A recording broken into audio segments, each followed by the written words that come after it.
¿Quién golpeó a quién? Esta vez tenemos el honor de tener entre nosotros al doctor Enrique Cornejo Ramírez, economista, magíster y doctor en administración, y, doctor y profesor principal en la Universidad Nacional Mayor de San Marcos. Doctor Cornejo, bienvenido. Muchas gracias por la invitación.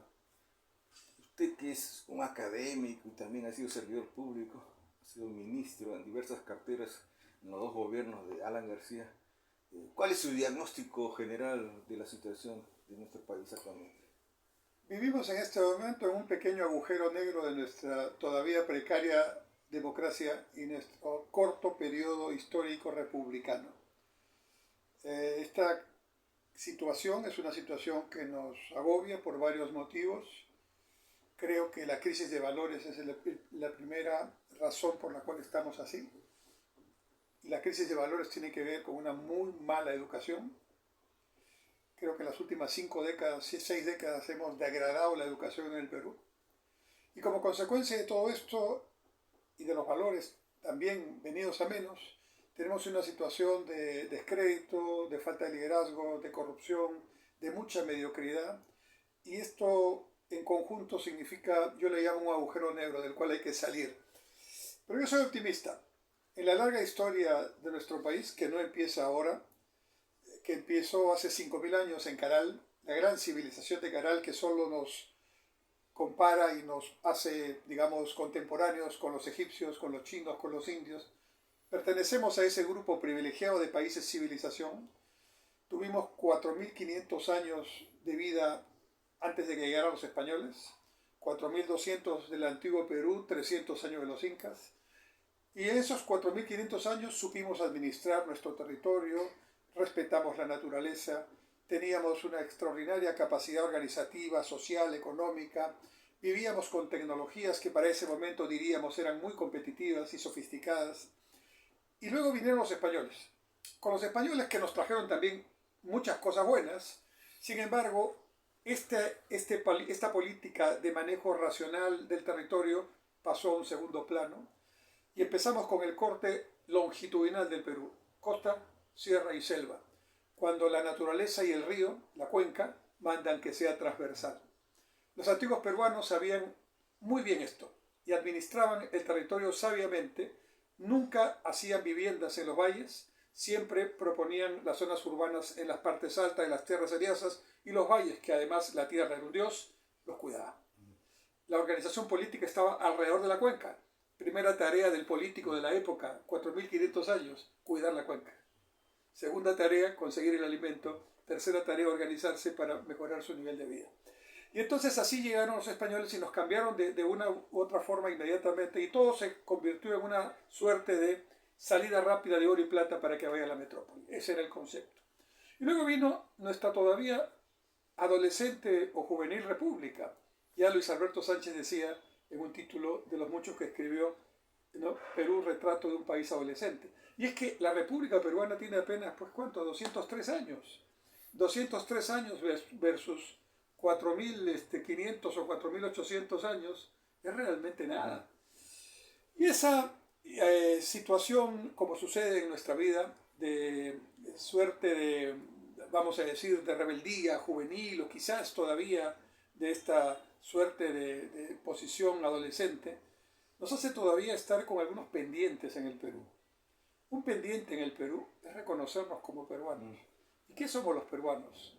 Ya decía en la 10ª Nicomedes, ¿no? En el Perú el que no tiene de inga, tiene de mandinga. El mestizaje es la primera tarea que tenemos los peruanos que reconocernos. Y al reconocernos mestizos ahorraríamos muchísimo tiempo, tanta disputa, tanta, digamos, colisión, tanta también circunstancia de pelea gratuita y por gusto, ¿no? Mientras el mundo avanza, nosotros todavía estamos en esta pelea de que hace 50 años me dijiste y por lo tanto nunca te perdonaré, ¿no? Esa falta de capacidad también de desprendimiento, de escucha, de empatía, de poder tener en el otro una persona que con las diferencias que tienen que haber y en democracia deben estar, sin embargo, tener la capacidad de encontrar puntos de encuentro. Eso nos falta. Y entonces perdemos mucho tiempo. ¿no? No es esta la primera crisis y el primer agujero negro en nuestra historia republicana, pero sí es uno que nos va a llevar, creo yo, a un cambio sustantivo, porque además el mundo sigue avanzando, las tecnologías disruptivas siguen avanzando y nosotros los peruanos no nos podemos quedar. Entonces, ¿cómo superamos estos conflictos ya centenarios de tú eres cholo, yo soy más blanco que tú, menos marrón que tú eres ignorante, o lo vemos a diario, ¿no? Cuando dos choferes se insultan, ¿no? Sí, sí, y se traducen cosas todavía más macro, por ejemplo, agricultura versus minería, ¿no? Por ejemplo, campo versus ciudad. Trabajo manual versus intelectual. Manual, intelectual, vives en los cerros, vives abajo, ¿no? En realidad, este anti que se ha generado, incluso en la política, mira, el último gobierno democrático que tuvo una cantidad de votos indiscutible fue el primer gobierno de Alan García. El segundo gobierno de Belaúnde y el primer gobierno de Alan García en la década del 80, si revisan los votos, fueron aluvionales. Después de eso, nunca más. Cuando entra Fujimori, Fujimori entra para que no salga Vargas Llosa. Luego viene el periodo largo de Fujimori, Paniagua no lo contemos. Cuando entra Toledo, Toledo entra para que no salga Alan García. Cuando entra Alan García entra para que no salga, digamos, Humala. Cuando Humala entra, ¿no es cierto?, para que no salga Keiko. Y cuando entra Kuczynski, Kuczynski entra para que no salga Keiko. Y cuando sale Castillo, Castillo entra para que no salga Keiko. Es decir, hace ya más de 30 años que en el Perú no gana el voto para el partido que tú quieres, sino gana el antivoto. Sí. Eso nomás ya es una demostración de esta incapacidad que tenemos de avanzar, aunque sea por pasos firmes, en temas pequeños que podamos tener a consenso, ¿no? Entonces eso también es una señal, un síntoma de que estamos sin partidos políticos organizados, sin escuelas políticas. Yo sostengo, y soy autocrítico porque yo he estado en un partido casi 40 años, yo sostengo que los principales responsables de esta situación, hay varios, ¿no?, son los partidos políticos. La crisis institucional se da en varios sectores, pero los partidos políticos son los principales responsables. ¿Por qué? Porque si yo soy futbolista, ¿dónde me tengo que formar? En un club de fútbol. Si yo soy literato, ¿dónde tengo que ir? A una universidad, a un club literario. Si yo soy político, ¿dónde tengo que ir? Tengo que ir a un partido político. Y en el partido político, ¿qué me tienen que enseñar? Me tienen que enseñar a hacer política. Me tienen que enseñar a decir por qué esa política que me plantea ese partido es la mejor que las otras. Me tienen que dar doctrina, me tienen que enseñar ideología, y yo tengo que entender mi país a través de esa concepción. ¿Qué hacen ahora los partidos políticos? Incluyendo los más importantes, más antiguos y por lo tanto doblemente responsables. ¿Qué hacen? Solamente se organizan políticamente cuando estamos entrando en campaña electoral. Ahora, para mejor expresión de esta situación, tenemos 41 partidos políticos. Creo que van a ser un poquito más al final. Pero bueno, esa es la demostración. No hay partidos políticos. Hay cascarones llamados partidos políticos. En muchos de ellos, remedos de partidos políticos. Y otros que han llegado, hay que decirlo, no por culpa de quienes están en los partidos, sino que la ley prohibió los movimientos regionales, lo cual me parece un error tremendo. Y al prohibir los movimientos regionales para que estos movimientos sigan existiendo, muchos de ellos se han convertido en partidos. Pero en realidad su vocación es la vocación regional. Conclusión, hasta la ley está hecha para esta división incomprensible. Y los partidos tienen que ser docencia y decencia. Y esto está faltando. Pues faltaría también, entonces, en esa ley de partidos exigir, pues, estas escuelas, ¿no?, de capacitación. Por supuesto, en lugar de poner tanto afán en estos temas que hoy pone la ley electoral, yo diría elevar un poquito el nivel de entrada, pero no con este sistema perverso de las firmas, ¿no? Los partidos tienen que tener ciertos mínimos para poder ser partidos. Primero, tienen que tener una propuesta para el país. No se trata de decir, yo también quiero ser presidente, ¿no? Se trata de decir, ¿qué propuesta tienes para el país? Porque es como si, a ver, tú y yo estamos en un avión y de pronto el piloto dice, disculpen señores, soy el capitán fulano de tal, voy a ser su capitán en este vuelo que va a durar 12 horas, no he pasado mi examen de piloto, pero tengo la mejor intención de llevarlos lo más tranquilos posible. Tú y yo nos quedaríamos en ese avión, nos bajamos inmediatamente, ¿no? ¿Qué te parece entonces un presidente que en el extremo llega a la presidencia, señor Castillo, y cuando lo entrevista a CNN dice, bueno, a mí no me han preparado para ser presidente, ¿no? Así que denme un tiempo. La palabra que usó fue inducción. Denme un tiempo. Claro, él ganó por el voto anti-Keiko. El voto anti-Keiko y con 10.7% de la votación de la población electoral. Tenían que ir a votar más de 25 millones de peruanos, 10 millones y medio no fueron a votar, de los restantes 15 millones, 2.700.000 votaron blanco y viciado, esos votos se sacan, y entonces el 10.7 del señor Castillo se convirtió en 18. Y así pasó a la segunda vuelta. Usted nos ha explicado sobre causas internas, domésticas, ¿no?, de nuestros problemas. ¿Qué nos podría decir de causas exógenas, externas? Pues el mundo ha seguido avanzando mientras nosotros seguimos en estos temas, ¿no? Seguimos en estos temas todavía que otros países ya resolvieron hace tiempo. Por ejemplo, minería versus agricultura. Yo me pongo a pensar que si hay países mineros, Perú no es el único, y por cierto los países mineros africanos están teniendo un auge tremendo y nos van a pasar. Porque mientras aquí nos peleamos y digamos, interrumpimos la carretera para que no salga la mina, ¿no es cierto? Las minas africanas, que son inmensas, tienen ley 4 veces más importante contenido de metal que las minas peruanas. 4 veces más. Por eso estamos pasando al tercer lugar en cobre, y en segundo lugar es un país africano. ¿Por qué? Porque las inversiones están yendo para allá. Entonces, yo digo, a ver, ¿qué países son mineros y también tienen agricultura? No somos los únicos, ¿no? Por ejemplo, Australia, ¿no? Australia, los quesos australianos, producto del sector agropecuario. Sin embargo, Australia es un gran país minero. Por ejemplo, Canadá, las vacas Holstein, ¿no? Todos los productos lácteos de Canadá. ¿Y qué tienen? Minería, ¿no? ¿Ahí se pelea minería versus agricultura? No. Vamos a un sitio más cercano, en Chile. En Chile todos los chilenos comprenden que la minería les da de comer. Nadie protesta para que no haya minería. ¿Por qué aquí? Claro, me pueden decir, sí, fueron 300 años de explotación minera en la época colonial y 200 años de república que no han superado ese problema. Ya el problema del indio de Mariátegui, en fin, no resuelto hasta aún. Ok, y por eso esos 500 años hasta ahora, ¿vamos a seguir latigueándonos o vamos a hacer lo que otros países han hecho? Entonces vuelve la educación.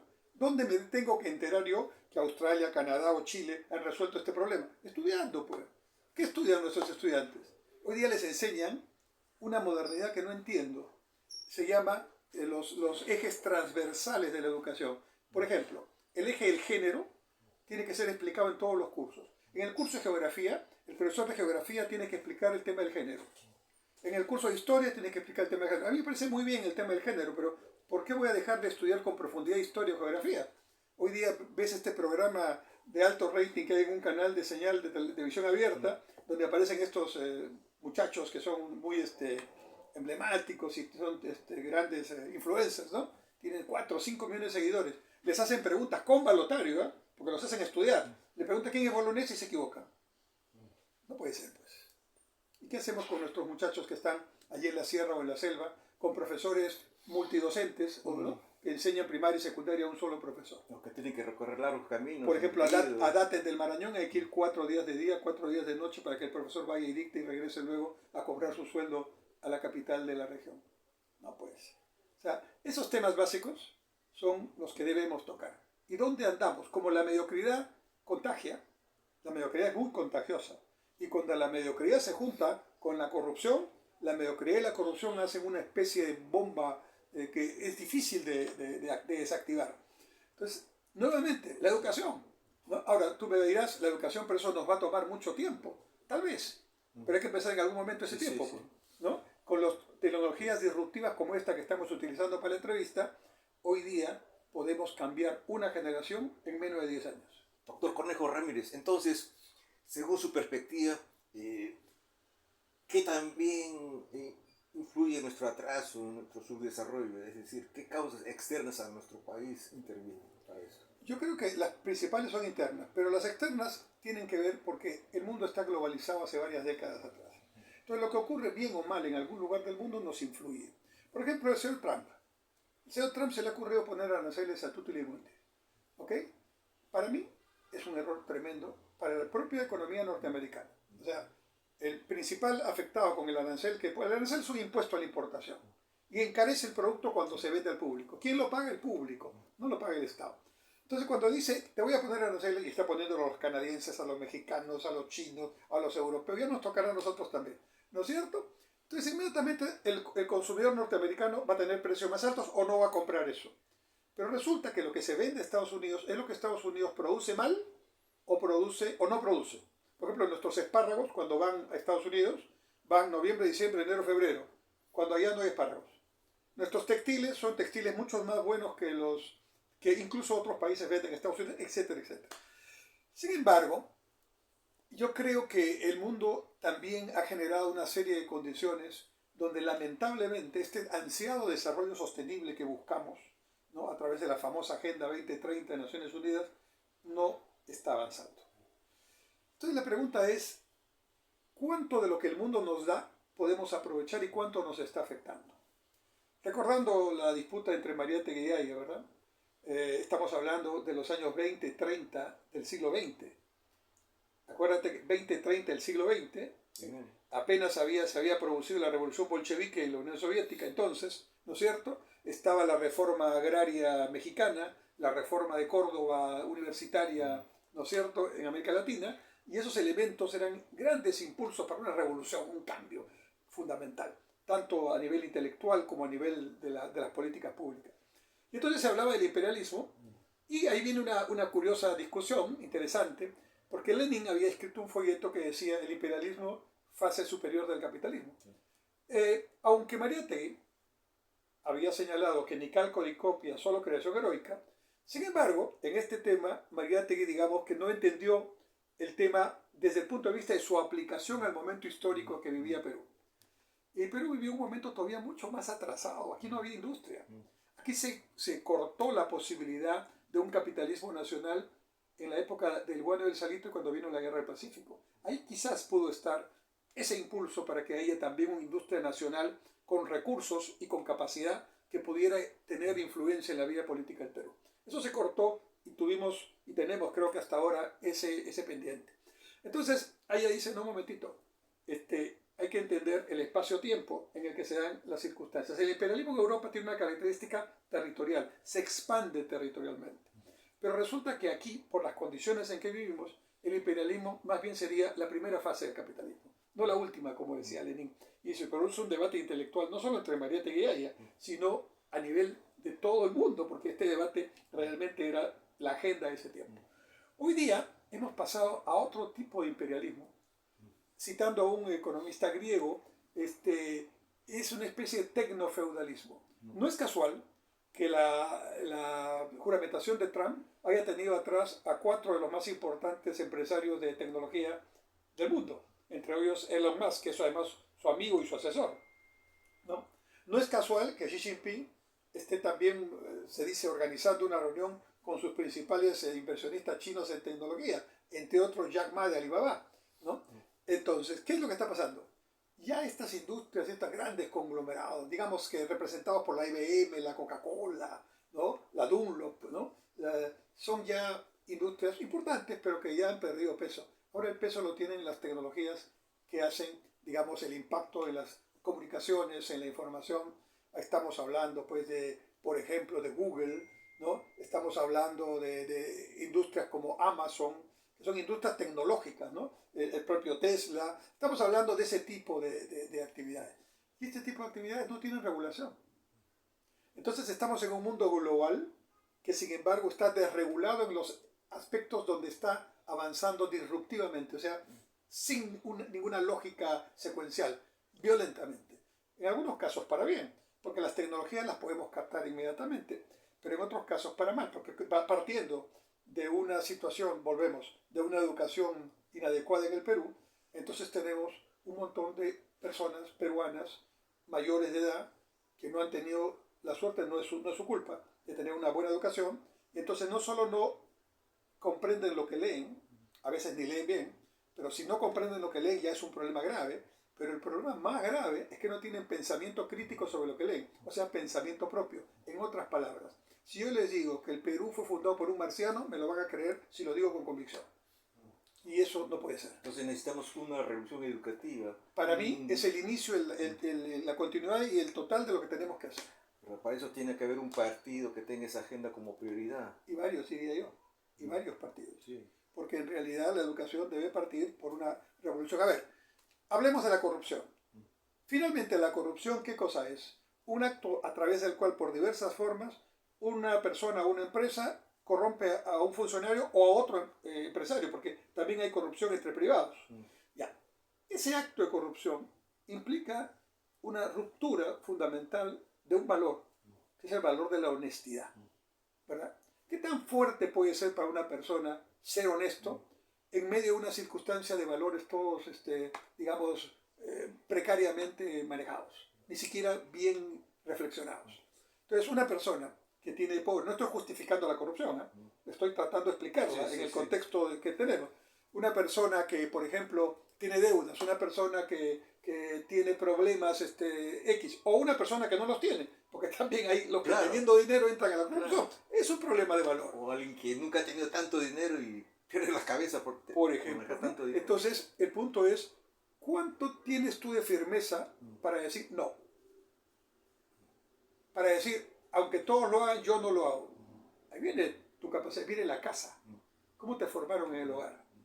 ¿Qué ejemplo tienen tus padres de estos tipos de cosas pequeñas? ¿Cree que también tenga que ver con nuestra idiosincrasia de siglos? Con la llegada de los españoles que vinieron a conquistar y saquear el país. Tal vez tenga que ver un poco con eso, porque también nos trajeron algo de eso, pero porque el antiguo Perú tenía reglas muy claras con respecto a estos asuntos.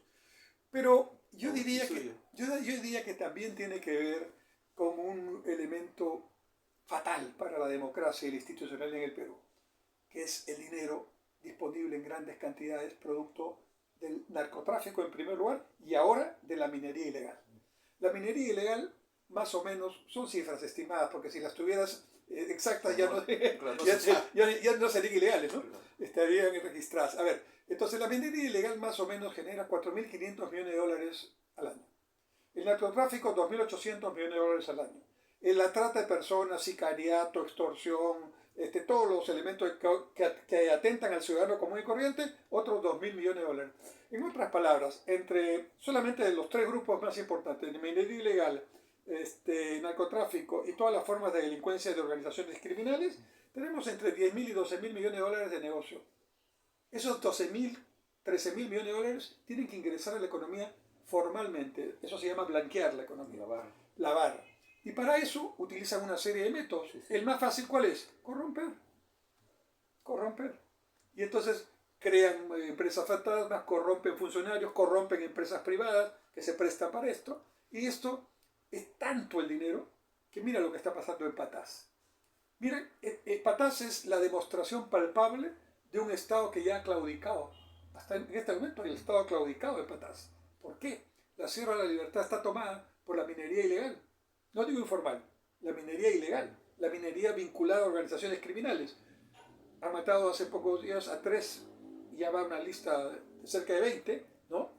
Trabajadores asesinados. ¿Por qué? Porque ese dinero les da capacidad para corromper jueces, para corromper fiscales, para corromper todo, periodistas, para corromper funcionarios, ¿no? Policías. Y eso les da capacidad para comprar armas, para comprar municiones, para comprar explosivos. Hoy día las organizaciones criminales tienen más dinero y en algunos lugares, Patás, tienen el poder que el Estado no tiene. Entonces nuestro país está yéndose a un mal rumbo, está cayendo en manos de las organizaciones criminales, mafiosas. No, de hecho tenemos o sea, yo diría que así como Sendero Luminoso, en algún momento todos comprendimos que era el enemigo número 1 del Perú y de su democracia, hoy día la criminalidad organizada es el enemigo número 1. Y la criminalidad organizada no pregunta quién corrompe nomás. Y llega a todos los niveles. Y tiene dinero y sigue, yo diría, con perdón de muchos de los congresistas que son personas honorables, hay algunos congresistas que han llegado claramente por dinero a la minería ilegal. Entonces, estamos en un círculo vicioso. ¿Qué tenemos que hacer? Tenemos que salir del círculo vicioso. Y para empezar, los ciudadanos, en la próxima elección del 2026, tenemos que hacer nuestra tarea. Sobre todo los que están preparados, tienen capacidades técnicas. Y los que no están preparados tienen que ayudarse con los que están preparados, informarse adecuadamente, porque, a ver, vamos a ponerlo en estos términos muy sencillos. ¿Queremos el 2026 repetirlo del 2021? El 2021 ocurrió con 18 partidos que se fragmentaron y al final quedaron los que quedaron y el resultado que conocemos. Ahora hay 41. O sea que el problema puede ser peor todavía. Y un candidato o candidata que tenga menos de 10% puede pasar finalmente a la segunda vuelta. Ni un alcalde. Un alcalde en cualquier distrito del Perú saca más de 20%. 10.7 fue lo que sacó el señor Castillo. Y con eso llegó a la presidencia. Entonces, primera tarea de todos los ciudadanos, informarnos, preocuparnos. Por ejemplo, ir a votar. Ir a votar. Segunda tarea, ir a votar y no cometer, perdóname el inglés, la estupidez de votar en blanco o viciado. Porque les voy a explicar a los que quieren votar blanco y viciado, porque si votas blanco y viciado, no estás de acuerdo, ¿no? Pero resulta que tu voto no sirve. Sí, sí. O sea, porque la ley dice que eso no es voto válido. Y como lo sacan, lo voy a explicar así. Suponte que tú tienes 10 votos y el total de votos son 100. Entonces tú tienes el 10%. Pero 20 votaron blanco viciado. Eso lo sacan. 100 menos 20 son 80. Y tus votos eran 10. 10 de 80 es mucho más que 10 de 100. Consecuentemente le diste el voto al primero y al segundo. A los que estabas, con los que estabas protestando. Entonces primero ir a votar. Informarse sobre el voto. No votar blanco y viciado. Vota por alguno, pero vota, ¿no? Eso ya es un avance. Fíjate que el 21, 10.7 más 2.5 son prácticamente 13 millones y algo que no hicieron su tarea, ¿no? Segundo, creo que los candidatos, no sé quiénes son, todavía lo sabremos a fin de este año 2026, pero habrán candidatos hasta para escoger el pasadizo de, ¿no? Bueno, pero yo creo que los candidatos tienen una obligación. Primera obligación de los candidatos, decir qué quieren hacer en el Perú. Sí. Segundo, cómo lo quieren hacer. Porque, por ejemplo, vuelvo al señor Castillo, que lamentablemente es el ejemplo más reciente. Le preguntaba, ¿usted quiere cambiar la Constitución? Toda la Constitución, señor. ¿Pero por qué quiere cambiarla? Porque yo quiero que la educación sea realmente una educación de calidad. Pero eso dice el artículo de la Constitución, pero no se cumple. Entonces, haga cumplir la Constitución. No cambie la Constitución. ¿Por qué quiere cambiar la Constitución? Porque yo quiero hacer la salud realmente al alcance de todos. Eso dice la Constitución, pero no se cumple. Entonces, haga que se cumpla y no, por ejemplo, el señor Castillo, ¿no? De esas respuestas bien simplonas que da. Bueno, en el Perú hay muchas leyes, pero no se cumplen. Es cierto, es cierto. Bueno, yo me quedaría con el artículo 1 de la Constitución. Solo con el 1. Tiene 200 y pico. El artículo 1 dice así: la defensa de la persona humana y el respeto de su dignidad es el fin supremo de la sociedad y del Estado. Mira, la defensa de la persona humana y el respeto de su dignidad es el fin supremo de la sociedad y del Estado. Si yo tengo en salud que hacer una cola a las 4 de la mañana para que me den una cita, que de repente no me la dan, para dentro de 3 meses, y si me van a operar, me operen dentro de un año, eso no es artículo 1 de la Constitución.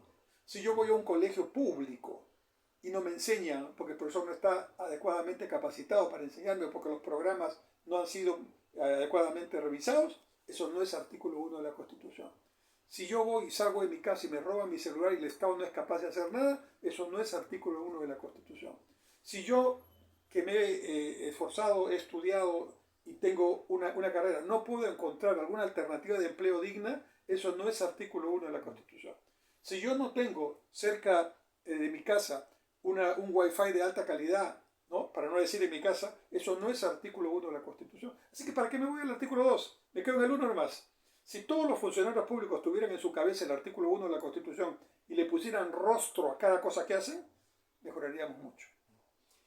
Entonces, un caso hipotético de un partido que quisiera arreglar las cosas en nuestro país, mejorar nuestra calidad de vida, ¿cuáles serían las primeras medidas a adoptar? Número 1, recuperar el principio de autoridad. Y la recuperación del principio de autoridad en un liderazgo democrático solo se puede hacer con el ejemplo. No se puede hacer de palabra. Viva la lucha contra la corrupción, pero a ver, a mis amigos sí los dejo que sigan en esos temas, ¿no? Te pongo algunos ejemplos nomás, un gobierno que tenga autoridad, pero que predique con el ejemplo. Yo he escrito un libro un poco sobre esto que se llama Repensando el Estado en el siglo XXI. A ver, tengo 10 medidas ahí, te voy a decir 3 nada más, ¿ya? Que son bien así concretas, lo van a entender todos. A ver, el Estado es el primer comprador. Ahora con el suero que está malogrado, ¿verdad? Que es un crimen, falta de regulación. Bueno, solo en suero se compra como 200 millones de soles. El Estado es el primer comprador del Perú. ¿Qué pasa? Vamos a hablar de la oferta y la demanda. Si yo soy el primer comprador, entonces yo puedo decirle a los que me venden, oiga, por la cantidad que te compro, dame un buen producto y dámelo con buen precio. Legítimo, ¿no es cierto? La ley está preparada para eso. Hay 3 sistemas que existen para comprar bien, transparente y barato. Barato al precio adecuado, sin mediar la calidad. Primero, compras conjuntas. Por ejemplo, El paracetamol que usan todos los hospitales de salud, de MINSA, de los hospitales militares, una sola compra. Ahora compra cada hospital. Cada hospital compra por su lado, ¿no? O cada región de salud compra, no. Comprar todo, para todos los hospitales. ¿Cuánto me costará el paracetamol? Muchísimo menos, ¿no es cierto? Y comprar sin que me caiga la fecha de vencimiento, como se compró hace poco en el Ministerio de Salud. Compra conjunta. Segundo, compra electrónica. Todo en línea, todos los proveedores en línea. Si uno ofrece tanto, el otro inmediatamente hace su nueva oferta, todos mirando. No hay coima ahí, ¿no? Tercero, compra subasta inversa. Gana transparentemente el que pone el menor precio. Compra conjunta, compra electrónica, subasta inversa. Las tres ya existen con reglamento y todo. ¿Cuánto se usan? No se usa. ¿Por qué no se usa? Porque al vendedor, al Estado, no le conviene que el Estado se junte para comprar, porque ahí va a tener que bajar el precio y bajan sus utilidades. Porque bajen pues. O sea, el Estado, si va a ganar de todas maneras, porque tiene que sobreganar. Segundo, tampoco le conviene al funcionario que compra, porque ese normalmente, con seguramente excepciones siempre las hay, pero normalmente prefiere arreglarse, entre comillas, con el proveedor para conseguir aquí una comisión. Solamente con esta norma yo me bajo el 30% de la corrupción menuda que hay en el Estado y son miles de millones de soles. Una. Dos. Que se puede hacer el primer día de gobierno, pero que requiere autoridad. ¿Por qué? Van a venir los lobbies, van a venir los laboratorios, van a venir las empresas que venden en gran cantidad y van a decir, oye, vas a malograr la calidad de lo que compras. ¿Ya? Siempre hay argumentos. Firme, tienes que mantenerte.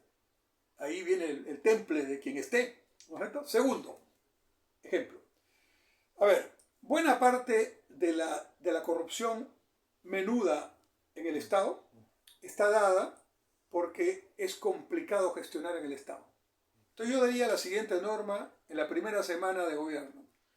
De aquí a 1 año y medio, creo que es mucho, a 1 año podría ser, pero me doy 1 año y medio, me doy medio año más de luz. Todos, las instituciones públicas tienen que lograr 2 cosas. 0 papeles, todo digital. ¿Qué puede ser? Por supuesto que se puede hacer. Y segundo, todos me monetizan, me bancarizan las operaciones. Nada de manejo de dinero en los municipios, esto es muy común, manejo de dinero para que haya un dinero que se sale de la caja. Eso se puede hacer y se puede hacer, te lo digo porque yo soy profesor en la San Marcos, como dijiste al principio, y en San Marcos no hay papeles. Se llama SGD, se llama Sistema de Gestión Digital. San Marcos lo ha logrado siendo una universidad pública de mucha calidad, pero al mismo tiempo de los problemas que conocemos. ¿Por qué no lo puede hacer el Estado? Y te seguiría diciendo, pero se nos va a ir el tiempo. Tengo 10 medidas así que recuperación de la autoridad, liderazgo con el ejemplo, convocar buena gente y cumplir un plan que la gente vea que ofreciste y cumples.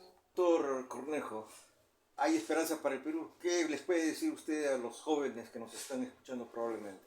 Que entren a la política, que dejen su miedo, que es normal, que lo comprendo, porque debo recordar que en las primeras décadas del siglo XX, cuando surgió la famosa generación del 900, Mariátegui, Haya, Belaúnde, Basadre, ¿no?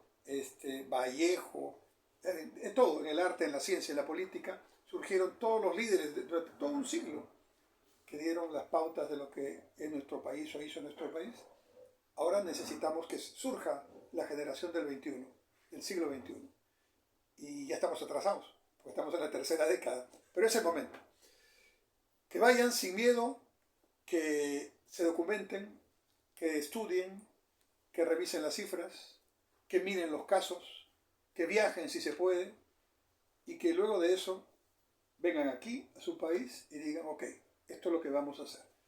Y además, si bien es cierto, hay algunos problemas como los que he mencionado, la crisis institucional y de valores, la educación pública de tan mala calidad, también hay oportunidades que mi generación no tuvo. Por ejemplo, nunca como ahora, el Perú está geográficamente en la posición adecuada y en el momento adecuado. ¿Cómo es eso?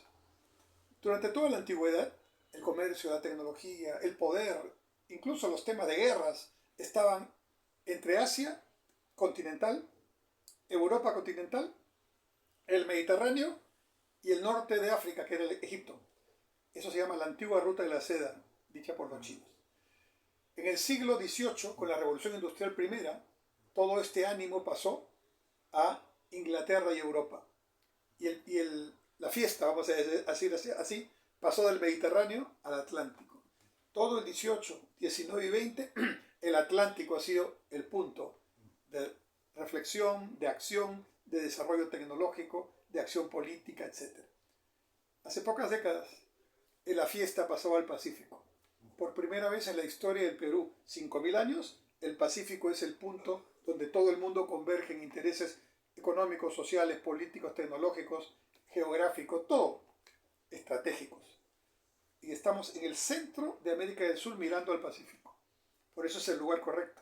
Y el momento correcto porque la cuenca del Pacífico es hoy día la de mayor dinamismo. Por lo tanto, por ejemplo, yo tengo un planteamiento. Yo creo que el Perú está llamado a ser el líder sudamericano en la cuenca del Pacífico. Ya lo estamos siendo a pesar de nosotros mismos. El aeropuerto Jorge Chávez, el puerto del Callao y el puerto de Chancay forman un nodo logístico que ya es el más importante de Sudamérica mirando a la cuenca del Pacífico. No es casualidad que estén los chinos en Chancay, los árabes y los daneses en el Callao y los alemanes en el aeropuerto. Y esto seguirá creciendo por la ubicación. Solo en la ruta Shanghai-Chancay, directa, que no había una nueva ruta marítima, el transporte se demora 21 días. ¿Cuánto se demora por las rutas que conocemos? 31 días. ¿Qué son 10 días menos? La diferencia entre la noche y el día. Todo nuestro agronegocio puede venderse al inmenso mercado asiático, ahora competitivamente con 10 días menos de trayecto. Bueno, por decir un ejemplo. Entonces tenemos el lugar correcto en el momento correcto. ¿Qué otra ventaja tenemos? Hasta el año 2047 tenemos bono demográfico, bono poblacional. ¿Qué significa esto? Que la población que está todavía en posibilidad de trabajar, que se llama la PEA, la fuerza laboral, la población económicamente activa, es mayor que la población jubilada y los niños. 51%. Siempre ha sido 33%. 51% será hasta el 2047. Cuando Corea tuvo esto hace 50 años, hizo el salto que ahora hace que Corea, que empezó como nosotros, sea 20 veces más grande que nosotros. Entonces, jóvenes, a tomar la posta, a prepararse, y si pueden, y si quieren, el consejo de los que ya somos más viejos, pues ahí estamos disponibles, pero ustedes tienen que tomar la bandera. Muchas gracias, doctor. Muchas gracias, Cornejo, por sus muy ilustradas respuestas. Muy bien, amigos, muchas gracias por su atención. Soy Manuel Abraham Pacimiño y los invito a otro programa, a otra emisión de ¿Quién golpeó a quién? Hasta la vista.